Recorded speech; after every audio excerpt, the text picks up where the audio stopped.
The Phillies are looking to get back into the playoffs after falling in the World Series last season.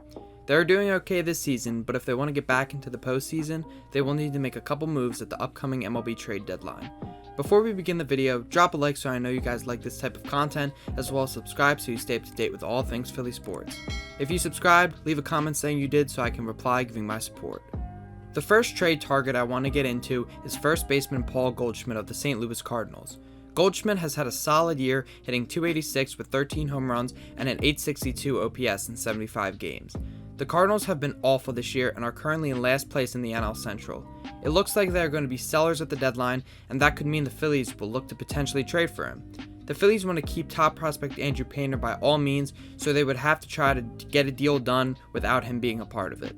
Guys like Mick Abel and Griff McGarry could be a part of the package as they provide a lot of upside but aren't untouchable like Painter is. Since Goldschmidt is 35 years old, the asking price shouldn't be outrageously high, but they would have to part with a couple top prospects most likely.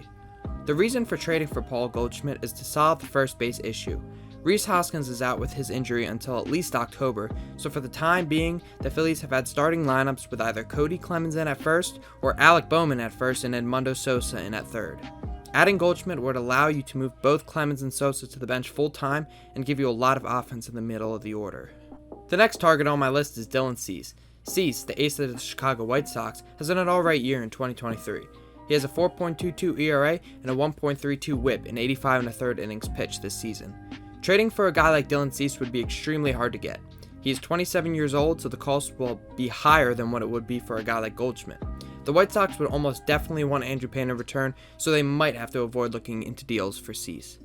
There are two other White Sox starters I think the Phillies should go after, however. First, I'll talk about Lance Lynn. Lynn has had an awful 2023 season with an ERA of 6.40 and a WHIP of 1.49 in 90 innings. Even though he has pitched poorly throughout the entirety of the season, a change of scenery is always good for someone struggling like him. Because he hasn't been great, the asking price will be low and the Phillies can get him without giving up any of their top prospects. A couple lower level prospects should do the trick in a Lance Lynn deal.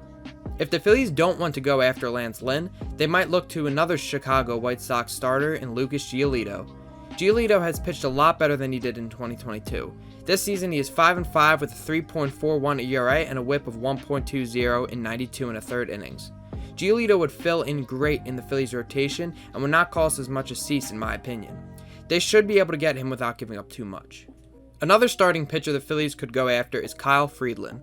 Though Freeland has not had the best season, he pitches for Colorado, which could inflate his numbers. The price for Freeland would not be that much considering he has never really had an amazing season other than 2018 when he had a 2.85 ERA in over 200 innings. A low-level prospect should do it in this deal. Acquiring Freeland would just be to acquire a solid fifth starter that can get you innings and pitch well from time to time. If they can't find anyone else, I would be on board with trading for Kyle Freeland. Moving on from the starting pitching position, I want to talk about an outfielder the Phillies can trade for. Lane Thomas is an outfielder for the Washington Nationals, and he's having a breakout year. He is hitting .295 with an OPS of .847. Getting Lane Thomas would be a solid addition to the Phillies ball club. He can hit and is pretty good in the field as well. Thomas would mostly play the bench, but would be able to start games when he needs to. The Phillies bench is a weak spot on the team, so adding Lane Thomas would significantly improve it. The last player I want to discuss in the video is Marcus Stroman. This is a very unlikely deal as Stroman has been incredible this year and solid overall throughout his entire career. As of now, he is 9-5 with a 2.47 ERA for the Cubs and keeps getting better. The Phillies would almost certainly have to give up either Mick Abel or Griff McGarry or both and maybe some more prospects. I would do whatever I can to trade for Marcus Stroman as long as you can keep Painter. Stroman would make the Phillies rotation one of the best in baseball along with Aaron Nola, Zach Wheeler, Ranger Suarez, and Taijuan Walker. I can't wait to see how the Phillies approach this potential trade at the deadline. That's going to be all in this video for the Phillies 2023 MLB trade deadline targets.